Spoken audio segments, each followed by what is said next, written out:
Salvage, a story by user Rantarian. Chapter 9, Positions of Power. The doors to the flight deck were sealed, but Triafa knew they would only hold out for so long.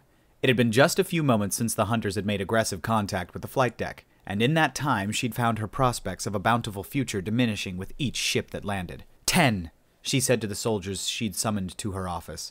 There are 10 hunter troop ships that have just landed on the Zadasil. I estimate 100 troops per ship. Oh, fuck, said Chir, mimicking the human's manner. It was unhealthy the way they regarded him, had begun to imitate him, but that was a matter for a safer time, assuming one ever arrived. If it didn't, then it would no longer be a matter at all. Sorry, Adrian said, clearly confused by the heavy air of horror that surrounded the rest of the group. What the fuck is a Hana? They're monsters, Tricror explained. They raid poorly defended outposts and ships, seize the contents, and eat the crew. Eat the crew? Adrian asked in clear disgust. At least humans seemed to take issue with eating other sentient beings, which made them a damn sight better in Triafa's book, no matter their other failings. They do not eat livestock unless they are forced to do so, Triafa expanded. They prefer the meat of intelligent beings for whatever insane reason. And we've got 1,000 of these assholes out on the deck right now? Adrian asked, pointing in the general direction. Don't they think the portions will be a little small? Zrypop grunted. Now is not the time for jokes, human. Triafa frowned. I've sealed the doors, but they'll only stand up to so much damage, and the salvage ship is out there with them. But they've never attacked anywhere in such numbers before. They're after the ship? Chir asked. Yes, Triafa said. But if the source of their information was who I think he was, they've come in such numbers because we've got a human on board. After the humiliating defeat they suffered on Earth, I think it's fair to say that they want to make an example of a human, and one with no access to outside intervention.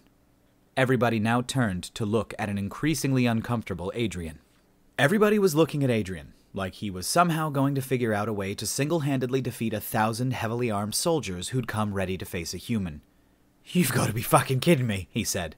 What am I supposed to do against all of that? If we don't do something, Triafa said, they're going to eat us and get their hands on advanced technology the rest of the galaxy does not have access to. Nobody wants to see that happen. Right, replied Adrian, rubbing his temples with his thumbs. Just when he thought the bullshit had come to an end, something happened to remind him that there wasn't one. What do we know about these guys? They're here for the ship, they're here for me, and there's 1,000 of them. Anything else? They eat people, volunteered Tricror. Thank you, Trix, Adrian said tersely. Is there anything else? Physically, they have 7 eyes, astounding depth perception, 6 legs, and cybernetic weapons fused to their arms, detailed Triafa. Does that help? No, but keep going, Adrian said. They're highly militarized and know their tactics, Chir said. It isn't easy to get the drop on them, and impossible to get the drop on 1,000 of them. Great, Adrian said without enthusiasm. Are there any weaknesses we could exploit? You said they have cybernetics. Are they hardened against electromagnetic pulses? Triafa considered the question for a moment. I don't think that's ever been tried. That's a maybe, then, Adrian said, starting to feel better about his chances against 1,000 space cannibals. What about explosions? Kinetic weapons? Fire? Electricity? Tricror and Zrypop slowly moved the gut-turning quantity of meat from the preserving containers into the stasis pod. If nothing else, the hunter scans would detect the presence of a human-sized quantity of organic material, but the effect of the stasis field would prevent any further information, such as the fact that it was just a pile of wet meat, rather than a human male. Is it just me, or do all of his plans seem completely insane? Zrypop asked, grimacing as he laid yet another gargantuan slice of meat into the pod. Tricror sighed. It isn't just you, she said, but they've mostly worked so far, so I think we should keep trusting him. What does that say about us? Zrypop wondered. We're packing meat into a stasis pod to work to a plan created by a Deathworlder savage to trick 1,000 psychopathic cannibals into accepting a token of our goodwill, which we know they won't honor. When does the plan get to the part where we survive? You know we don't have any other weapons to fight that many hunters, Tricror reminded him. Adrian was after weapons for hunting on the Deathworld, or for shooting Beckmer. We didn't expect an army. He's hardly taking any weapons to speak of out there with him anyway, Zrypop grumbled. Just those other things you helped him make. How the hell is he supposed to win with that? The Alphas stood together on the flight deck, coordinating their infiltration strategy. This was the first time they had ever had to deal with this particular alien technology, and as such, there was the unwelcome delay to have to deal with. There was also the fact that this was the single largest hunt that their kind had ever embarked upon, and they were still sorting out the particulars of appropriate command chains. They were making progress, however, on the forward doors. Heavy plasma cutters had finally been deployed, and although they were making slow progress in cutting through, it was still progress, and when they were done, nothing would stop the great brood from seething throughout the ship. They had left some of their members aboard the ships, wise enough to have them employ the ship weapons if everything should go poorly. Surely even a human could not stand up against that. Alpha Primus broadcast. Excitement, hunger, statement. Soon we shall feast on human flesh, kindred, the first of many. More broadcasts from the others in agreement. They were all shamed by the failure on Earth, and this overpowering response against a single human was their best hope of regaining the fear the galaxy rightfully held of them. Alpha Secundus broadcast above the rest. Fervor, demand. I shall claim his skull and place it on my wall. The argument that followed regarding the various claims on the human's body parts was interrupted as the speaker system flared into life. Attention assholes! This is your human speaking. I wish to inform you that you can all suck my left nut. The speaker system cut off, unexpectedly terminating whatever further abuse the human was going to hurl at them. Alpha Tertius broadcast furiously. Rage, statement, insolence. It dares to challenge all of us. It will die horribly. There was vehement agreement from the others, and Alpha Secundus made its intention known to eat the eyes of the human while it still lived. The speaker broke into life again, immediately gaining the attention of every hunter on the flight deck. Excuse me, Hunter Army, said a well-spoken female voice. We have captured the human and wish to trade him for our own lives. Please cease cutting into our doors if you agree, and we will send him out to you in a stasis pod. The Alphas looked at each other in ecstasy. The human delivered to them so easily, by its own side no less. Alpha Primus broadcast with glee. Happiness, deceit, suggestion. We shall pretend to accept their terms. Then, once we have the human, we shall recommence our attack. Alpha Secundus broadcast its own appreciation of the plan. Agreement, statement. They will be without defense. The brood will feed. The others agreed in similar fashion and started issuing their orders to pull back from the doors and wait. Soon, the real show would begin.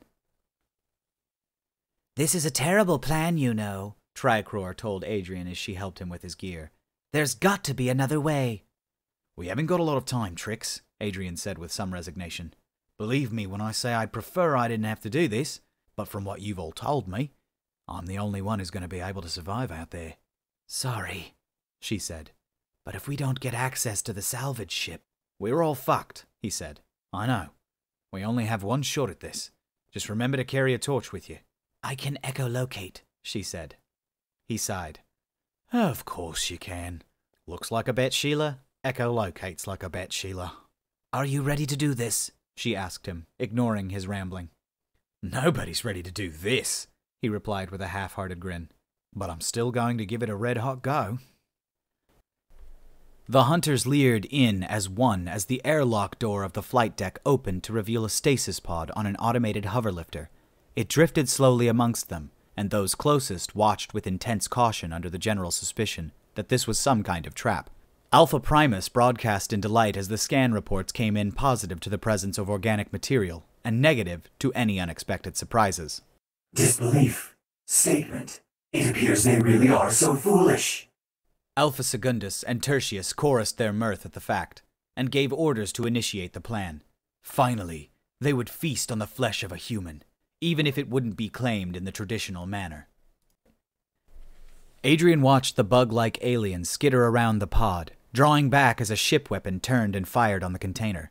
The entire container was destroyed immediately, and its contents blasted out in a spray of gore. Their attention was focused entirely on the red flesh that oozed from the wreckage of the stasis pod as they competed over sampling it in a swarming activity. None of them paid any attention to the small form high above them, not when their interest, and their jubilation, was so focused. It was ironically easy to forget to think in 3 dimensions when faced with such a large room, but the access corridors around all sides of the flight deck had never been But the access corridors around all sides of the flight deck had never been locked away but simply uninteresting. One of them led to the ceiling structures, the massive mechanisms designed for moving ships, and served yet another way into the flight deck for the enterprising defender. It also had a magnificent view of the action below. "Come on out, you fuckers. Come on out, you fuckers," Adrian mumbled to himself as those who had been left to crew the ships finally emerged, flooding from the hatches without restraint, leaving access to their ships wide open. They had feared him, had been cautious a moment ago when they had faced their greatest enemy, but now they thought themselves victorious. They thought themselves invincible. They would soon learn they were wrong on both counts.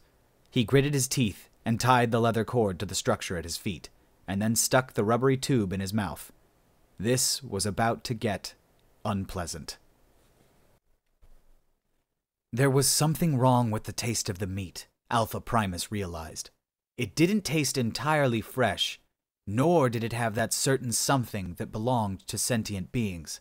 It looked to the other Alphas. Confusion, dissatisfaction, question. Is this how a human is supposed to taste? They were equally disappointed, and made no effort to disguise the fact. They had come so far for this, with such an army, and this was their reward? If it wasn't for the ship, it would have been the single greatest waste of effort in their history. That was when all the gravity went away. Adrian grabbed the rope tight as the gravity disappeared, holding it firmly with his right hand while his left gripped a small hover drone normally used for taking pictures and other surveillance. It couldn't carry anything but itself in anything approaching standard gravity, but in 0G it could move him. The angry commotion was snatched away by the wind as power shut down. Triafa had maintained remote control over the power distribution system in the salvage ship. Without power being fed to the Zoddersill, there were no lights. Without power being fed to the Zoddersill, there was no force field holding in the atmosphere on the flight deck. That was unfortunate for the 1,000-odd hunters being sucked out into the blackness of space without protection. Their many limbs flailing as they tried to remain on the flight deck, arms being torn off as they found grips on the floor in the face of cyclonic wind speeds. 1,000 hunters and associated limbs personally entered high orbit of the Death World. Adrian waited for the wind to subside, holding his breath for long enough that the scant few more he had in the hastily assembled airbag would last him a minute more. He released his white-knuckled grip on the rope and kicked himself down into the airless void. It was Triafa's turn to work now. Triafa still had video feed from the drone in Adrian's hand, and along with the others had borne witness to the terrible tragedy unfolding upon those who couldn't deserve it more. Right now, she could, if she wished, leave the human to die, but that would invite violent rebuke from the others in the room, and would doom herself as well. As much as she hated admitting it, she was entirely reliant upon Adrian for her own survival. And unlike Beckmer, she had the intelligence to see it and to accept it. Under her guidance, the drone dragged Adrian towards the salvage ship with solid acceleration. There were enough vacuum suits in there to provide for all of them, except for Adrian, for whom the physiology had not yet been registered. The plan was working so far. She had to admit she had thought it would fail, but now she was willing to wait, and she twisted the view of the camera suddenly as something attracted her attention. "Is that what I think it is?" asked Cheer, pointing out the hunter ship that had just switched its engines back on. Triafa stared at it. One ship still had its pilot. One hunter ship was still active. Fuck. Alright guys, that looks like it's going to be it for today. This is the third episode I'm putting out today.